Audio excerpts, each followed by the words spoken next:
All right, guys, we're here with D2 Huffman, the legend of Petoskey, Michigan, Yeah. the Brown Basketball Hall of Fame, all-time leading three-point shooter, 3x3 gold medalist, Team USA, U under 23 national team coach.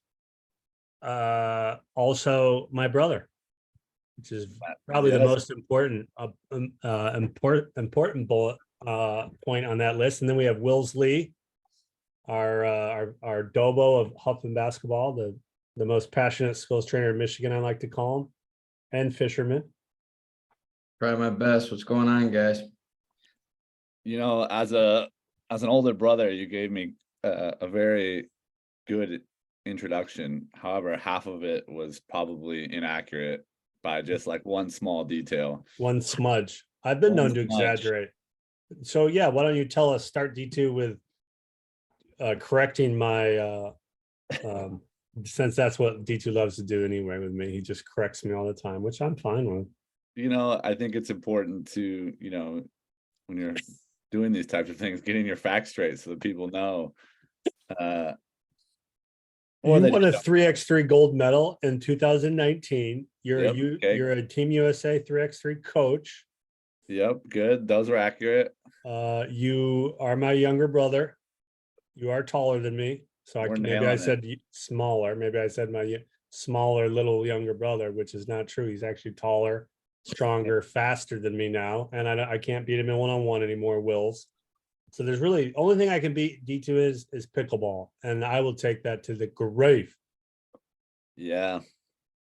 So I'll take that. We'll start with that introduction. Okay. As long as I can beat you in one-on-one now, that's all that anyone really needs to know about. Wills, I don't know if you know this, but in our family, a lot of people ask, who is the best Huffman in the family? We get that question a lot. My cousin, you probably get that a lot. My cousin Jimmy, just random strangers will ask us. Yeah. And I say, D2 is a better shooter. And I was better off the dribble and a little bit, I could dunk. D2 got to the D1 level and he could barely dunk. He really I also played professional basketball, Trevor, and couldn't dunk. Yeah, he also played professionally and couldn't dunk. That's a good point. But D2, really we played different positions for most of our career, most of our careers. Even when we played together in Belgium, D2 was more of a shooting guard, a role player, but he really evolved, with 3x3 more into a point guard, which was fun to watch for me as an older brother and just see his development with pick and rolls and passing and doing a lot of stuff off the dribble that he, didn't get to do at Brown D2. Why don't you talk a little bit about your transition? We'll just jump right in from Brown into the pros into 3x3. Tell us about that progression of basketball for you. Sure. I think part of anyone's basketball career is that people often think it's linear, meaning it just goes in one direction. And, coming out of high school, I was interested in a lot of different things. And obviously basketball is one of those interests. And coming from a family that is very passionate about basketball and pushing you and challenging you to be better, afforded me the opportunity to be a Division I basketball player. Coming out of high school, I was a ball dominant guard, as most people are coming out of high school, because you're usually the best player on your team. So you're taking the most shots, you're dribbling the ball, you have the most usage, all of these things. And then you get to college and you're right back at square one. It's like you're a freshman in high school or a middle schooler again, where you're playing against guys that are now 22, 23. They've been in college for 3 years. And so you have to adapt your game. And when I signed with Brown and was getting recruited by them, one of the things that I looked for was, one, I wanted a coach that really liked who I was as a player and my style, but also I wanted to go somewhere where I could have an opportunity to have an impact, or at least compete for a spot on the court. And that's when kind of my game or my skill set shifted at the collegiate level. We had the reigning Ivy League Player of the Year Jason Forte, probably one of the better point guards in Ivy League history on our roster at the time. He was a senior when I was a freshman. So for me to get court time, I had to shift from being a ball dominant guard and transition into more of a shooting guard. And I think my skill set and kind of the flexibility of my training growing up put me in a position to be successful. And then, I ended up being Ivy League Rookie of the Year and ended up being inducted into the Hall of Fame at Brown, 20 years later. So, I think the key part of all of this is that you don't really know what you're going to be. You can be flexible and adjust on the fly and kind of continue to make improvements and see what your personality and your kind of mindset is as a player. And then people forget this. Not every team needs a scorer. Not every team needs a Steph Curry. There are other roles on the court that need to be filled.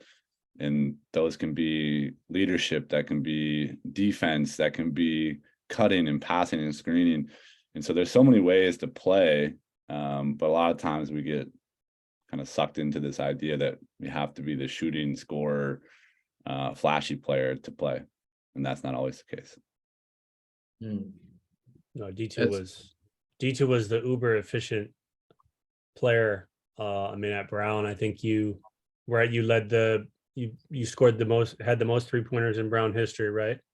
Yeah. So when I graduated college, I at the time I was top 5 in scoring. It was like 1,300 points, somewhere around there.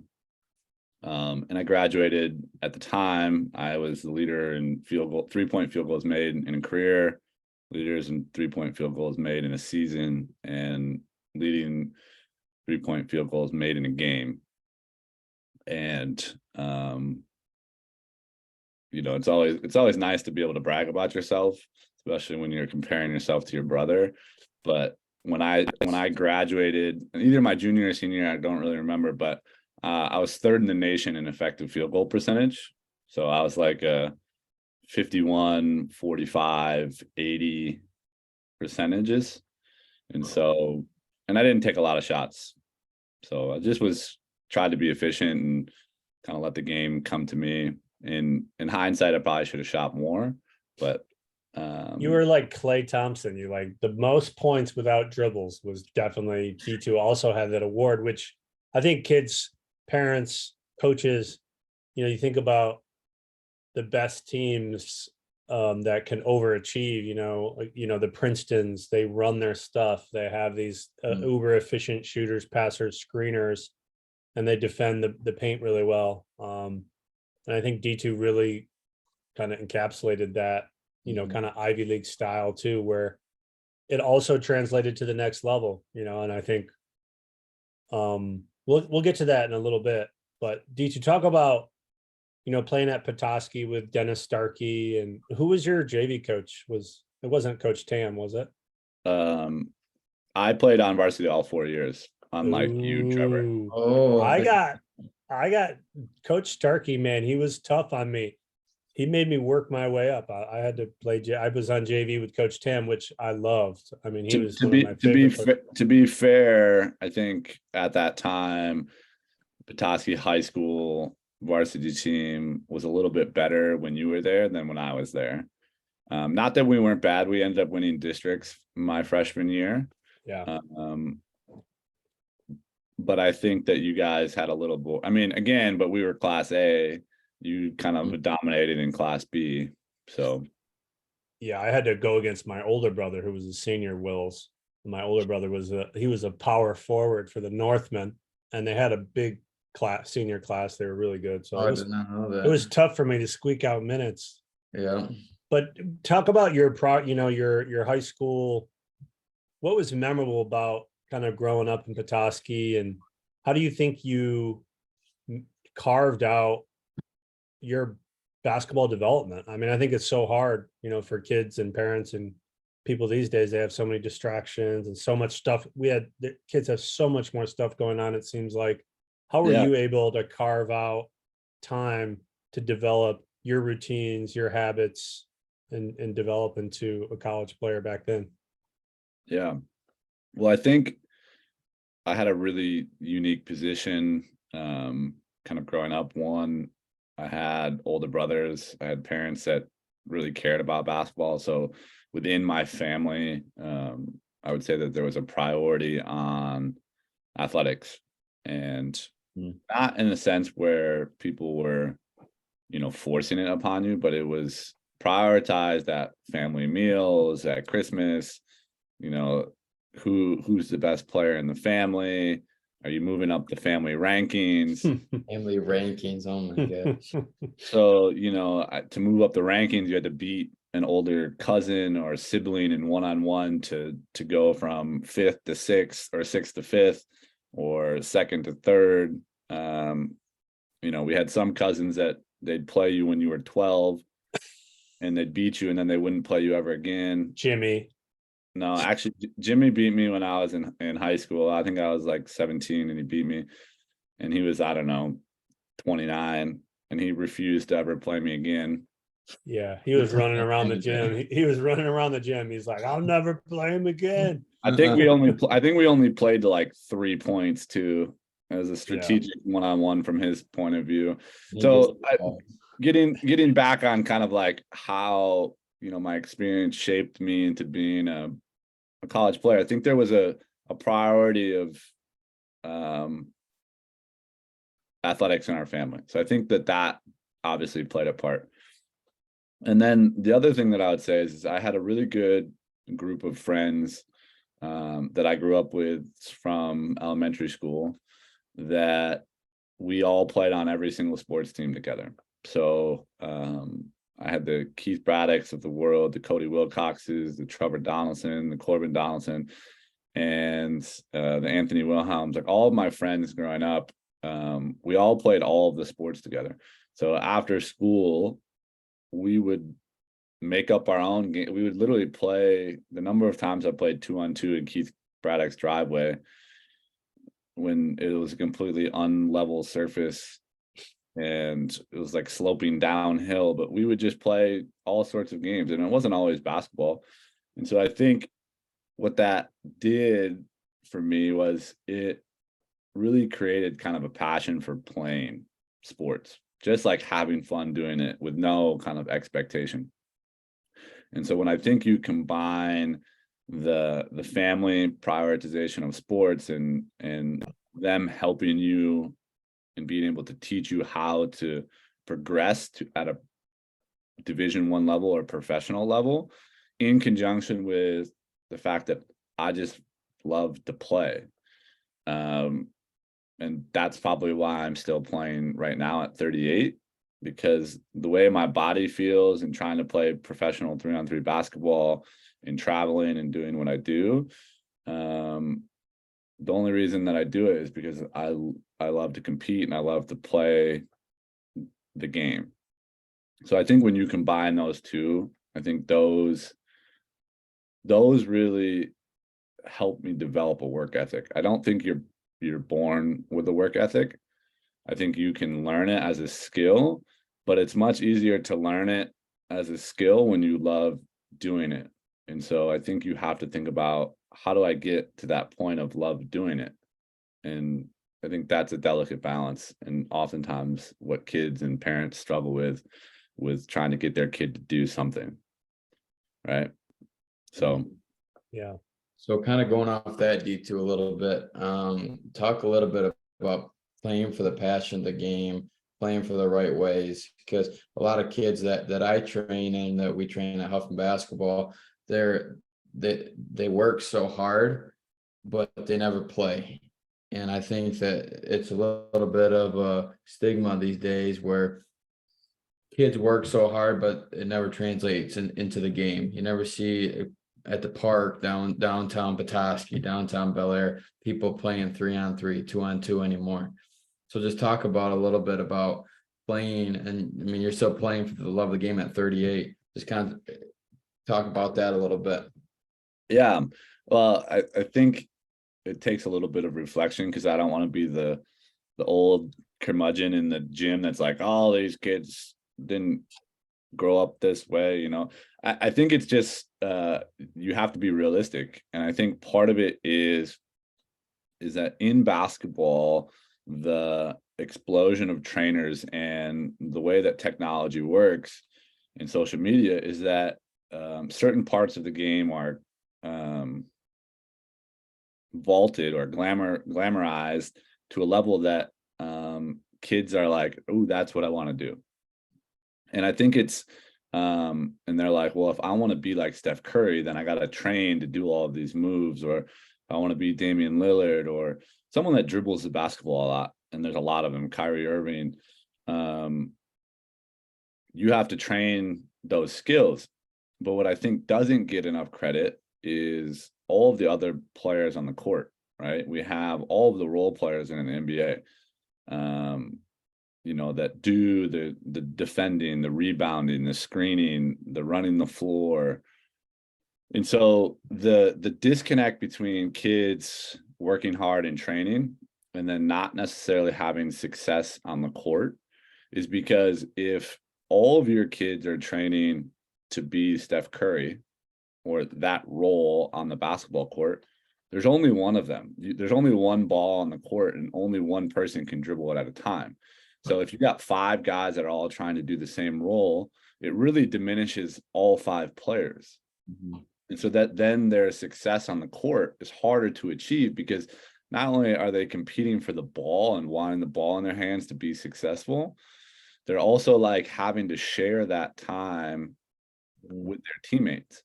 Now, I'm not saying that one player should be the guy at that age, but there needs to be an understanding, and this is where I think it's important for trainers and coaches across the board, that if we want our basketball to be played a certain way, like, and again, we have to stay relevant, right?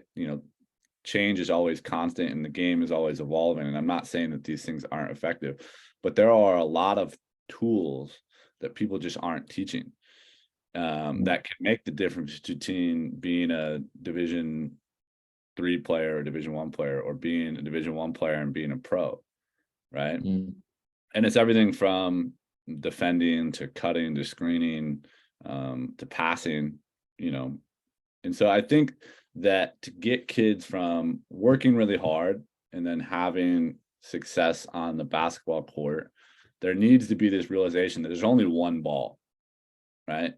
And you might shoot the ball 10 times in a game, and that's probably a lot. And those 10 shots don't necessarily dictate whether or not you played well, but people value whether or not you shot the ball well as whether you played a good game.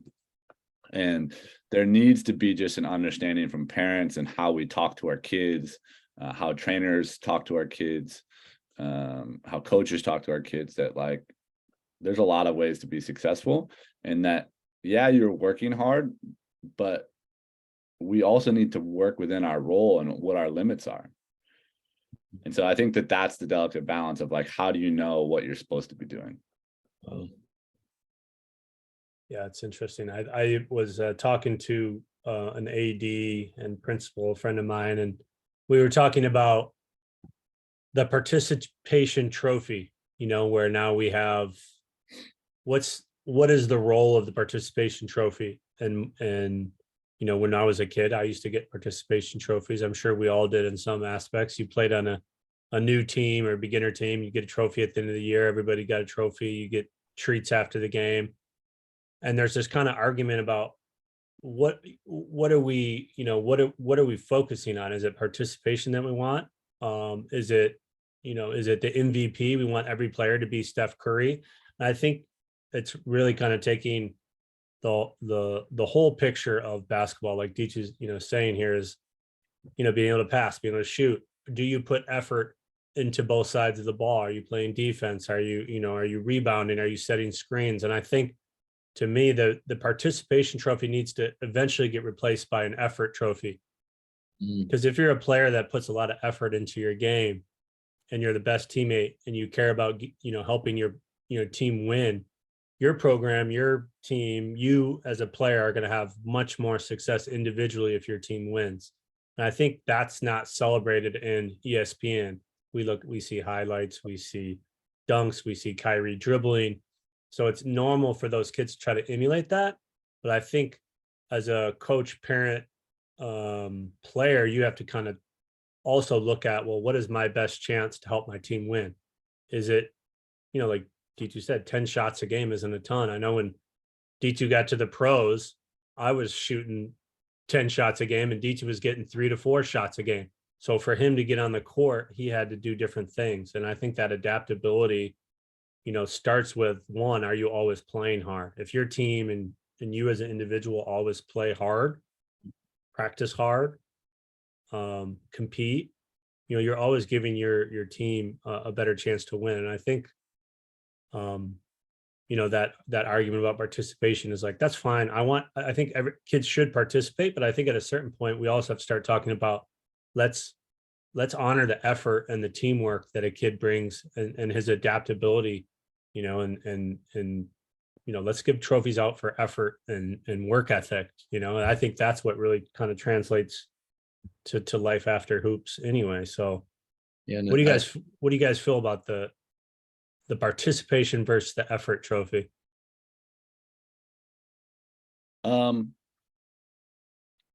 I think the idea, and by no means am I an expert on understanding youth sports and the dynamics that come into play, but I think that part of the participation trophy was in response to having low participation rates. So if you don't have enough kids to field a sport, right, in some of these smaller schools, you don't want to discourage kids at a young age of saying, all right, you're playing in 5th grade basketball on Saturdays, and you have one team that is stacked with all the best players, and all the other kids are losing, and then they don't want to continue to play. And so I think part of that is in response to just how youth sports were structured, because we weren't getting the participation. And it's probably, without knowing for sure, but in response to girls, because girls just don't have the same trajectory and same retention rates as they progress from youth to high school to college. So I think that it might have been in response to that. I think the idea of rewarding effort should always be celebrated. I don't think that we should sit here and say that, but it is a hard thing, because you want kids to play, right? I think if they can come out and play, what I think the difference is that you don't want to discourage excellence.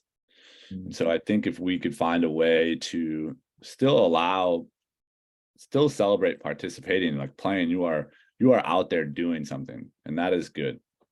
And so we don't want to discourage kids from playing, but we also don't want to discourage kids from excelling or trying to win.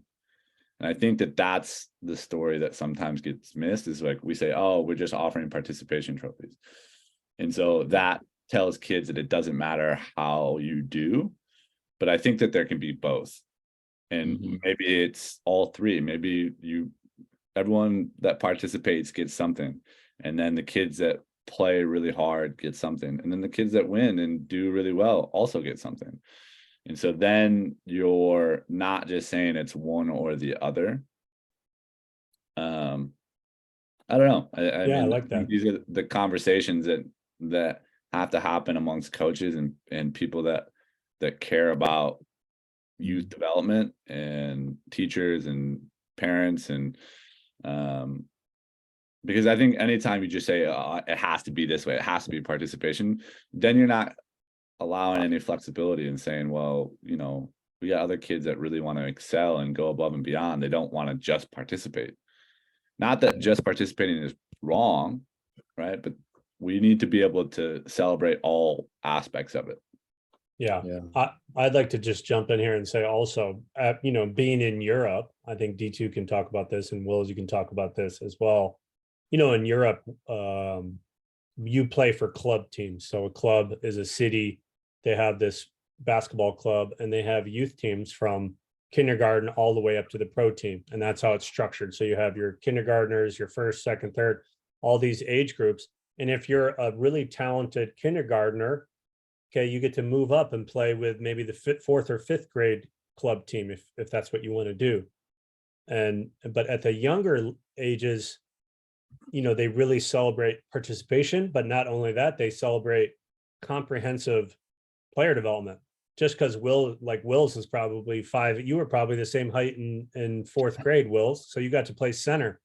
Exactly. In Europe, just because you're tall and big and a center on fourth grade paper, they don't care. They develop every aspect of the player. And I think that's one thing coaches and programs need to think about in terms of participation. It's more fun, even if you're the biggest player on the team, to learn how to dribble, pass, shoot, and learn all the skills that everybody else is doing. And I think one of the problems is we're so focused on winning, like we want to win that third grade tournament, but at the expense of what? At the expense of leaving a kid out who can't develop his game, who might never grow again, or a little kid who doesn't get to play or participate.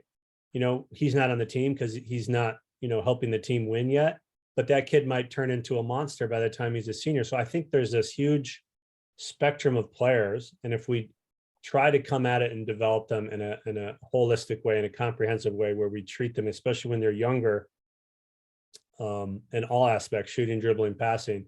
You look at the European model, and that's why you have 7-foot centers that can shoot, pass, rebound, run the floor. They have vision. They know how to make good decisions with the ball. And you look at our American system, it's like, oh, you're really tall and athletic, you're going to be under the hoop, for the most part. And that happens early on. They're not getting enough reps of being a point guard or dribbling the ball up the court and making decisions, because they are so focused on winning. So I think it's this balance too of like trying to figure out how to develop, and really focus on the effort and the self-discipline and, building those values into a player that can go with them as they move into the later stages of competition, middle school, high school, and college. So it's a tough one. I mean, it's a tough puzzle, but.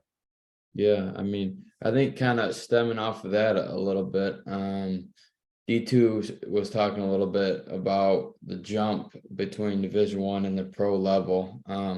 A lot of my clients and stuff, or just anybody in general, I was 5'10". I was that in fourth grade, I could barely even touch the I back. knew it. And I think being able to play the game the right way, how to be able to read a back screen, how to cut, all that stuff are things that over in Europe that they teach all the time. And D2, this is a question for you. So say a kid that's playing Division III wants to play Division I, or somebody that's a Division I player that wants to go play overseas. Everybody can play basketball. Everybody can put it in the basket. That's just non-negotiable. What are some things that, to be able to make that jump, that you had to do, or Trevor, to be able to do it? Because it's a faster pace, different system, different play styles. I mean, you went from Petoskey to Brown, and you had success right away. What were some of the things that you had to do to be able to separate yourself? Because I mean, that's a big jump. Yeah. So the first, and I think that this is almost a prerequisite to move up levels. And again, there are exceptions to kind of every concept, but I think the easiest way, and at the minimum requirement, you have to be able to guard at the next level. If you cannot guard your position or are an effective defensive player, it is so much harder for you to get court time. And the reason that is because if you can't defend, you have to be so much better offensively, where you make everyone so much better that it doesn't matter. And if you think about the NBA, there really aren't that many guys that only get to play offense. Mm-hmm. And we could probably name, 10 of them that get to do that. But everyone else has to guard at some capacity. So I think one of the things that I've always kind of prided myself on is one, being a good defensive player. So maybe I'm biased towards that trait. But when I went from high school to college, I could guard college level guards as a freshman. And that's why I got to play 30 minutes a game, because I wasn't a liability defensively and I could make an open shot. So I think the first, even though I could make an open shot, if I couldn't guard, I wouldn't have gotten the court, because there's other people that can make shots too. Right. So I think the easiest way to say, all right, if I'm trying to move up, if I'm trying to go from Division 3 to Division 1, you need to be able to guard Division 1 guys, and you need to make their life difficult. And not saying you got to shut people out, but like the effort, the energy, the awareness. And I'll give an example of kind of how I got in this mindset of being able to guard people. And I've gotten in a lot of, I'll call them scrums over the years because of it, is that, and I don't do this anymore, partly because I'm get too tired, but I used to pick up people full court in every single open gym. Didn't matter where I was guarding you, what league it was in, what time we were playing, I would just guard you full court. And one, that really frustrates people. But two, it just gets you in the mindset of like, I am always in this person's business and I'm trying to make their life difficult, regardless of the day, time, month. You know, you can't only want to play defense on the last possession of the game. Right? You, as a coach, I would want to try to find a player that's willing to play defense every single possession, regardless of what the score is. And so getting that court time, I think that's the easiest way to make the jump. And then obviously, you know, there are other skills that are important, you know, good decision making, taking care of the ball, being a good teammate. And being a good teammate is a very general term. Like there's a lot of different ways to do that. But, you know, kind of encapsulating the easiest way to make the first jump is like, you have to be able to defend. You have to be a good teammate. And then typically you need to have at least one set of offensive skills that translates. What does a good teammate mean to you? Oftentimes, I think being a good teammate can run into like generic terms of like, oh, you know, got to have each other's back and you got to do these things and you got to like make the right pass. But it's more than that. It's, you know, when you are on a team, you are sharing a vision of a mutual goal. And so aligning those habits to reach that goal is part of being a good teammate. And so that could be not showing up late to practice, or not arguing. Like there are so many nuanced reasons that make a player a good teammate versus a bad teammate. And you could probably have a whole podcast on just this concept, or whole episode, whatever you guys call them, because it is nuanced. And so I really think back on, it's easier to identify who are bad teammates than it is to say who are good teammates. But there are, you just know, like right now, I don't necessarily have to be like, oh, he did this or he did that. I just can tell if you're going to be a good teammate or not. And so part of that is doing the little things. Do you over communicate when your man's setting a screen? That would be an example of effective communication with the right timing. That is a good teammate. Are you picking up the locker room when you're on a road game? Right? Now, why would picking up the locker room on a road game matter if you're a good teammate? Well, it might not seem like it is, but if your coach gets pissed because the athletic director from the other school called and said, hey, your kid's left this locker room a mess, and now your high school coach is pissed at you, and now you got to do something. Like those are the little things that people don't think about that make a good teammate. And that also just makes a better person in life. But I think, you know, being able to effectively communicate, aligning with effort towards a shared goal of working hard, and then having a positive attitude. You know, being happy to be there. If you're always like begrudgingly like, oh, I have to go to practice. Oh, you know, you got to like break through that mental wall of motivation. You don't want to be around those people on your team because it just makes it harder to show up. Whereas if you're bringing the right attitude, it can be an amazing experience. So those are some of them. I could probably talk on this for another 30 minutes. Mm. Do you think I was a good teammate, D2, when we played together? I think you're like 70-30 good teammate. Yeah, I was pretty egotistical when I was the MVP of Belgium. I wanted the ball and I wanted it how I wanted it.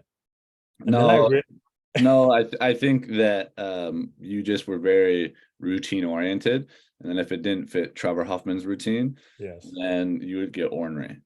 there is kind of this place I think players go through where you have your coach who wants you to do certain things a certain way, and then you have yourself who knows, okay, what you like and what your routines are and how you like to do things. And I think there's this balance as a player of when do you go, because if you never go rogue and you always do exactly what the coach wants, all right, you're also never going to be able to step into that, that next level of performance where I'm going to take this shot, or I'm going to believe in myself to make this play, or I'm going to do this thing, that I know I can do.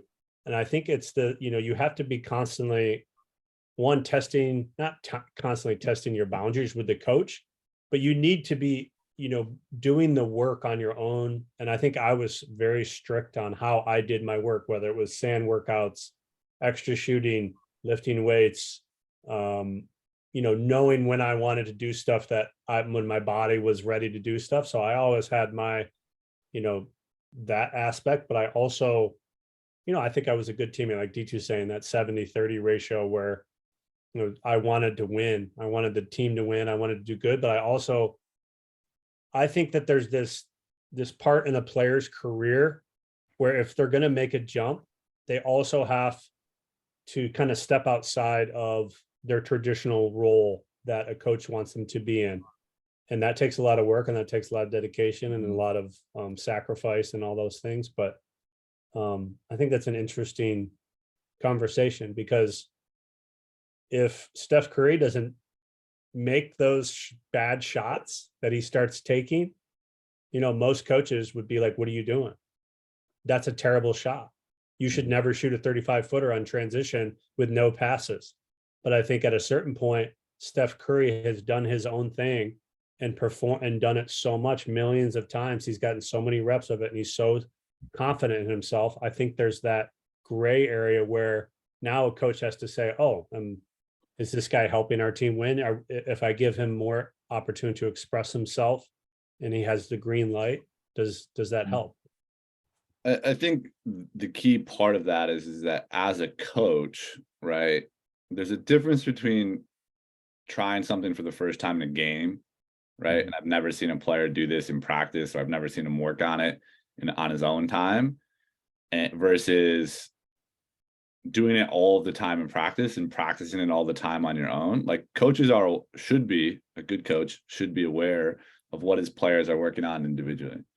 And I think to your point is that at some point as an athlete, you have to identify who you are as a player and say, these are the things that I'm going to do well. And this is like my creative expression of this sport. And some players, it ends up, you have to do your own training at your own pace and your own effort and to develop that. And other people develop it within the confines of structure, right? You're coaching, going through practice, and you can kind of find your role or figure out who you are in that way.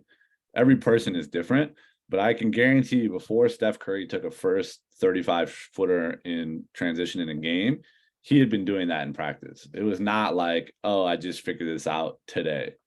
He knew he had unlimited range, and he had been doing that for years of taking those difficult shots. And their coaches, I guarantee if you ask any of Steph Curry's coaches, they would say, yeah, he was doing that in practice. It's not like a Right. oh, we just did this for the first time and now we're like amazed. Like, no, there's work that goes on behind the scenes and he's doing it consistently with consistent effort, in different situations to perfect that, to be able to do it in games. Yeah. I mean, I hate to change the subject a little bit, but How dare you, Wills? I know. Are you Jeez. gonna go to fishing? No, I'm not gonna Did you go. catch a fish this week? I did catch a fish. Yeah, Every week we got to get a fishing update on Wills. Exactly, yep. What did you catch? It was my first largemouth bass of the season on Thayer Lake. Thayer? Yeah, Where is that? Thayer. It's a small little lake or pond right across from Torch Lake. It's a So where the pond. dockside It's a is. pond. Yeah, it's like a pond. Yes. Last week, D2, we had Caden from Lake State on, and he said wherever Wills throws his line, he goes in the opposite direction, and that's how he catches the monsters. He's unconventional. All right, Listen, Will, I sorry. want to take you two out on the whaler one of these days, and we'll have a fishing ranking, and we'll see who's I'm the gonna best. be last, I guarantee it. I don't No. have the patience. I'm trash, D2. I'm trash. No. If somebody doesn't reel it in, the one time we went fishing on a charter on Lake Michigan, we had like 20 lines set up. This guy's pulling the lines. I got this. He go grab the rod, and then I'm pulling it right.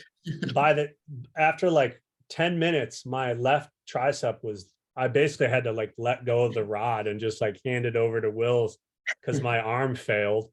I was like, you really have to train. The question is how did we go from talking about Steph Curry working on his abilities to Trevor failing at Fishing is fish? important. Fishing is a metaphor for basketball, which is what Wills is now gonna.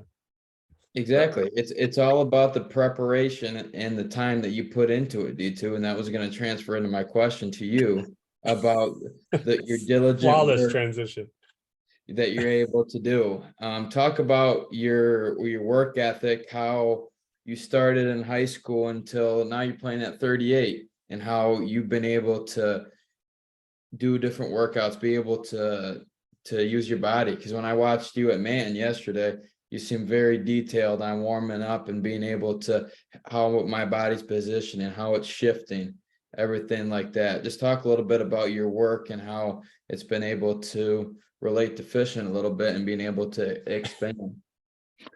I don't know if I'll be able to relate it to fishing because I don't have any experience there. But I would imagine that similar to other athletes in other sports, routines are important, and you don't necessarily know what your routine is when you're a kid. How do I get ready for games? How do I prepare myself or put myself in the best position to succeed once the game starts? And so there are some very simple things. I'll give an example. Like when I was in college, before every single game, I'd shoot the same 50 shots. And I would try to get out there before my teammates. And then I was always kind of mentally keeping track of of those 50 shots, how many of them did I make? Now, that can be good and bad because let's say I only made 25 of them before a game. I might be in my own head like, damn, I'm not shooting that well today. But if I made 48 out of 50, I'm on today's going to be a good day. But what you can do is you do that over and over and over and over again, and it creates a routine for your brain to prepare for the game. So similar to your work ethic when you are practicing, there are some things that take time to learn.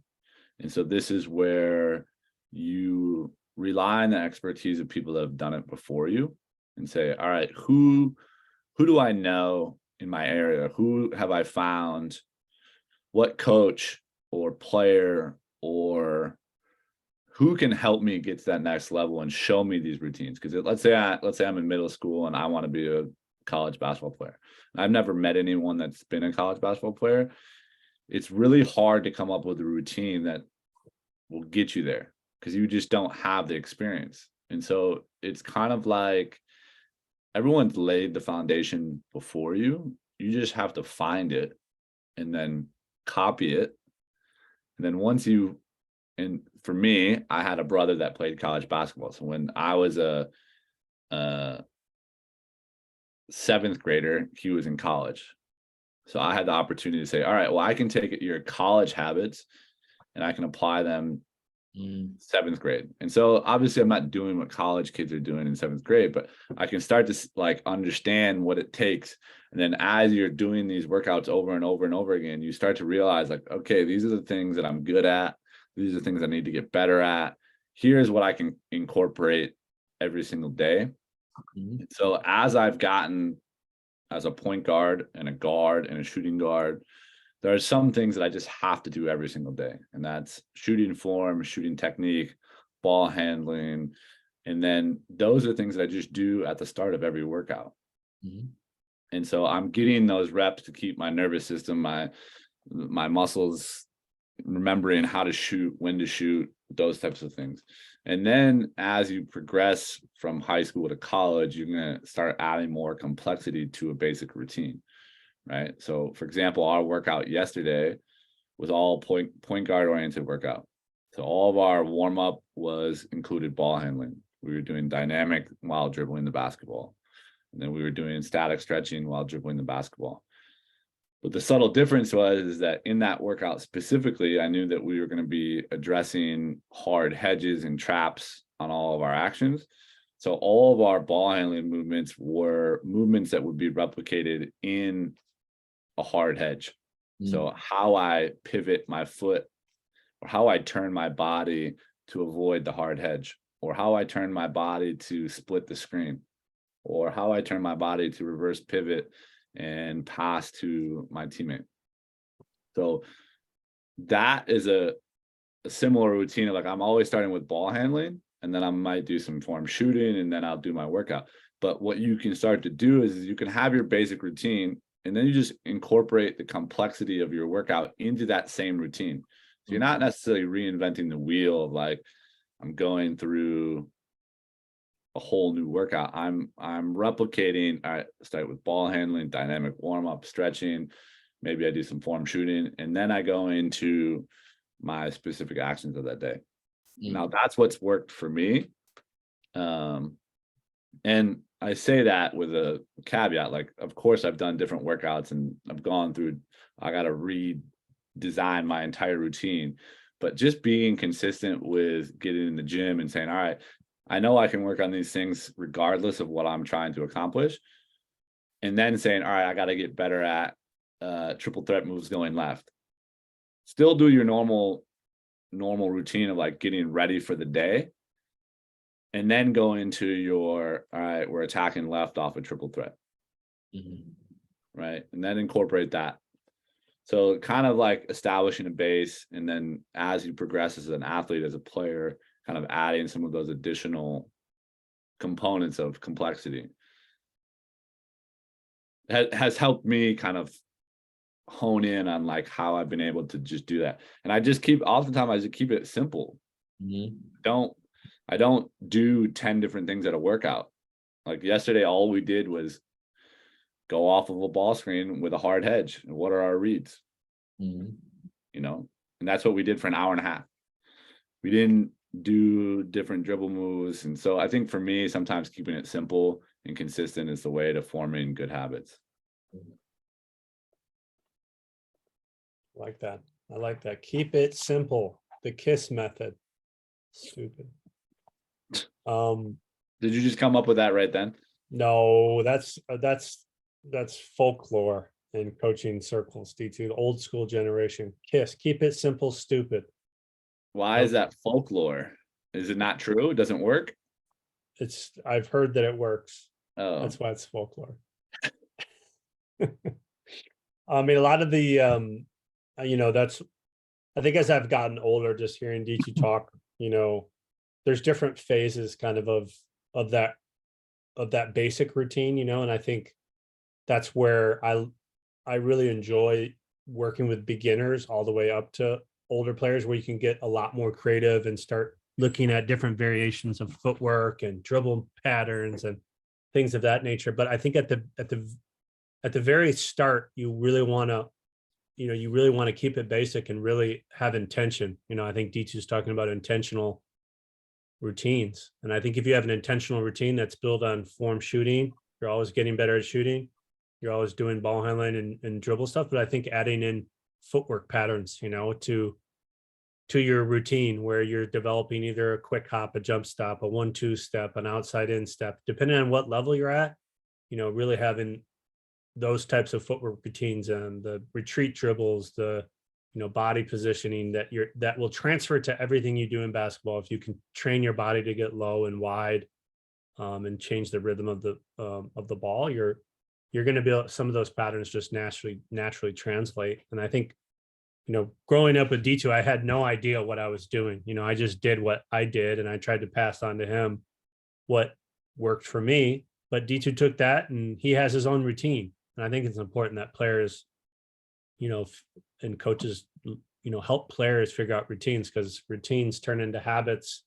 Habits turn into identities. If you want the identity of a great shooter, you have to first start with the routine of working on your technique and having an efficient shot and good flow and no hitches in your shot, things of that nature.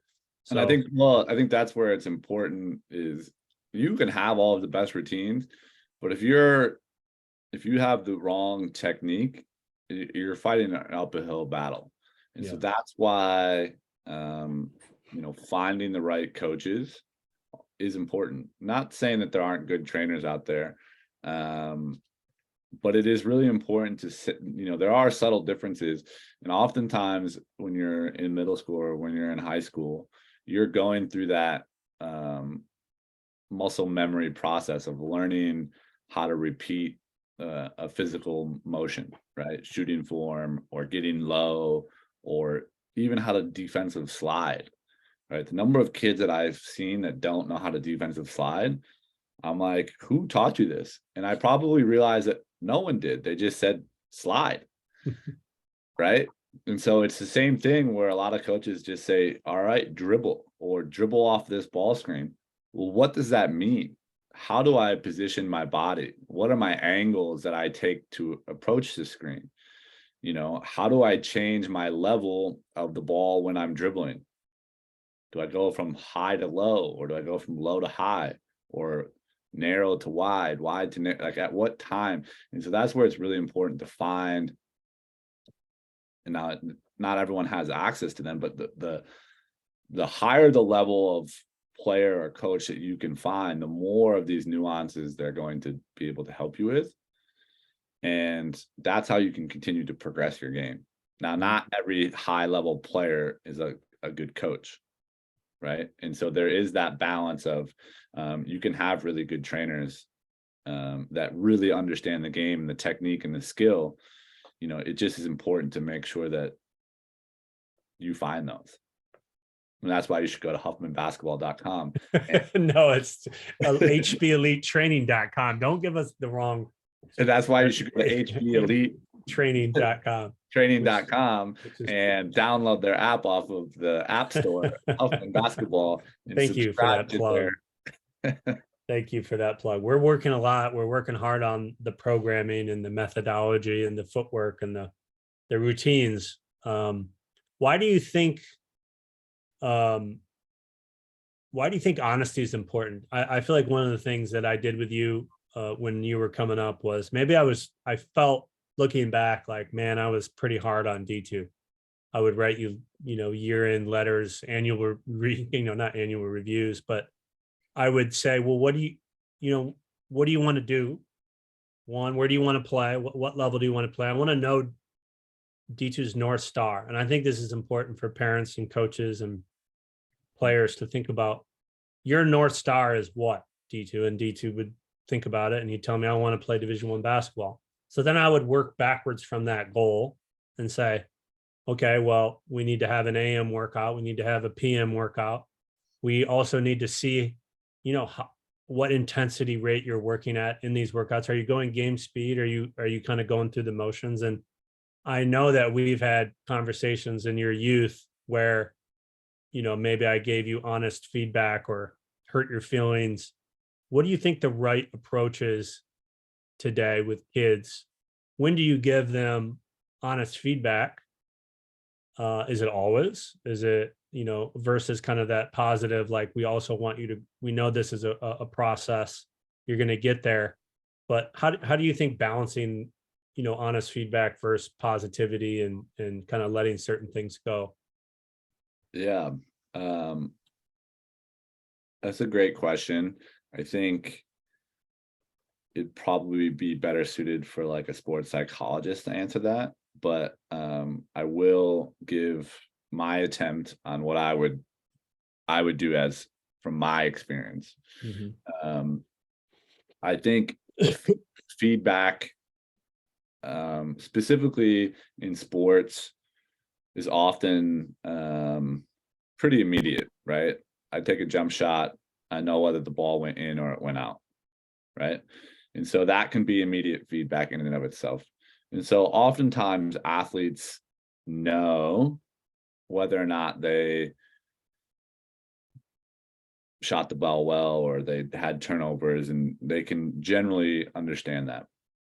The important part is, as a parent or as a coach, is how to balance the right feedback to push them in a direction that will make them a better athlete and a better person, versus tearing them down to tear them down. You know, the proverbial, we're going to tear you down to build you back up. Now, again, I'm not a psychologist and I don't know the science behind any of these things. This would just be my experience. But the idea that you can get feedback, it needs to come from a trusted source. Now, if I'm a parent and I know nothing about basketball and I'm just there to support my kid, you should just support your kid. You shouldn't be the one telling them like, oh, you did a great job playing. I think you can say, you can say things like, you gave really good effort today. I could tell that you were really engaged. But you can't critique, oh, you played well, you made a lot of great plays, like, because you don't know what the difference between a good play and a bad play is. And so if I was a parent, I would really stay away. If I'm not an expert on the sport, I would stay away from critiquing basketball related things and focus on talking about their effort and things that you do have an idea about. Did they try hard today? Or were they a good communicator? Or did they have good body language? Like, those things are very easy to determine. And I think that that is a good way for someone that has no experience to give feedback. If the case then is, all right, who gives feedback on sports related things? And that's where it comes down to your coach. And your coach has to use his judgment of like, all right, how can I communicate effectively in a timely manner that often has a positive approach, you know, staying away from the negatives, like don't turn the ball over, versus let's focus on making a good pass. So I think that the coach is responsible for that. Now, when I was in college, this was stems from the coaching lineage of Princeton basketball players, but the head coach would line up all of the players from oldest to youngest on the team, and he would go down in front of everyone and give verbal feedback on where he thought they were relative to the team. So he would say, I think you're doing this really well. I think this is why you're playing. I think you do more of this and you'll continue to play. These are the things that I like about what you're doing for our team. These are things that I think you need to improve on. And he would go down, and we call it going down the line. We'd sit all on the bench or in our chairs, and he'd start from the oldest to the youngest. And so then every single player that was there heard the same thing from the coach in terms of accountability, what he was looking for, and also what they needed to work on to get playing time, or who they needed to be like, or what they needed to do to get on the court. And so then there was no, well, he told me this behind closed doors, or he had a personal meeting and then all of a sudden now he's playing and no one knows why. It was always very transparent and from a group. Now, that's what worked at the college level. I think maybe kids are a little bit more emotionally mature then and can handle that type of public feedback or transparent feedback. But it's a difficult question. I think it comes down to consistency and knowing the difference between tearing a kid down or humiliating them versus giving them actual constructive feedback. And that is a delicate balance. And I think that that's something that a lot of people struggle with. And a lot of it struggles because there's so much pressure on sports to succeed that oftentimes that pressure causes coaches to tear kids down at the expense of winning.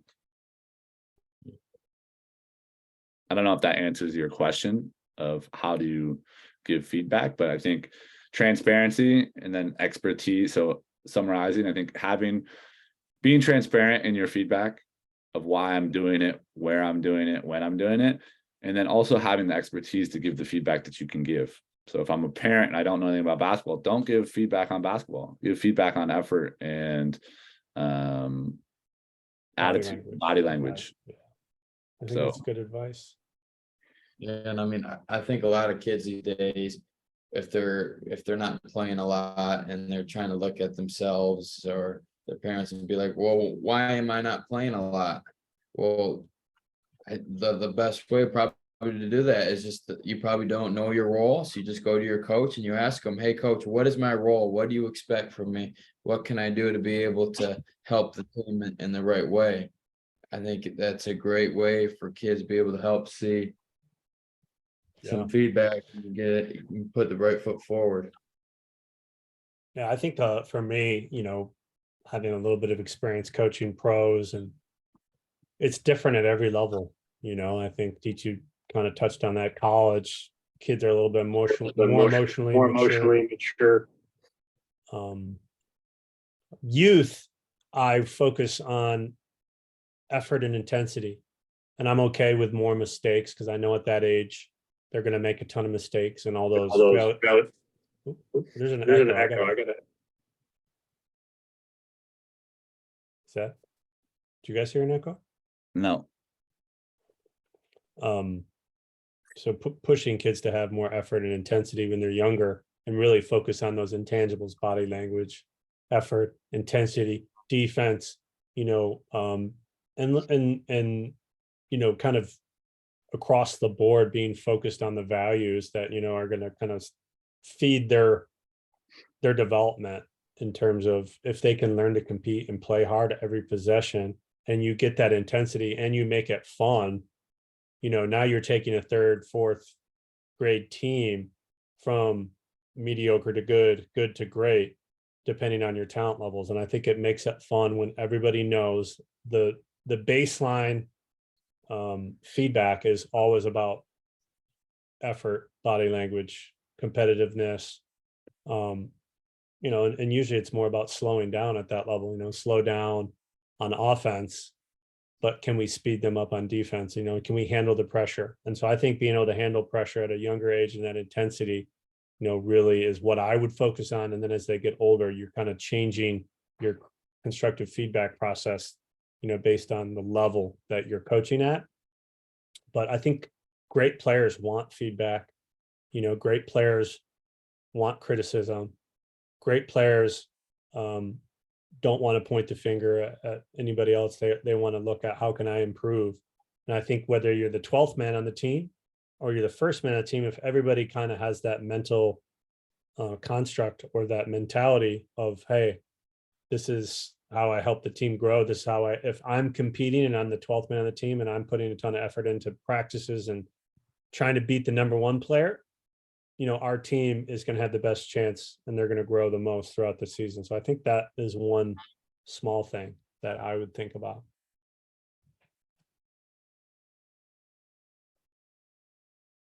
So that's it.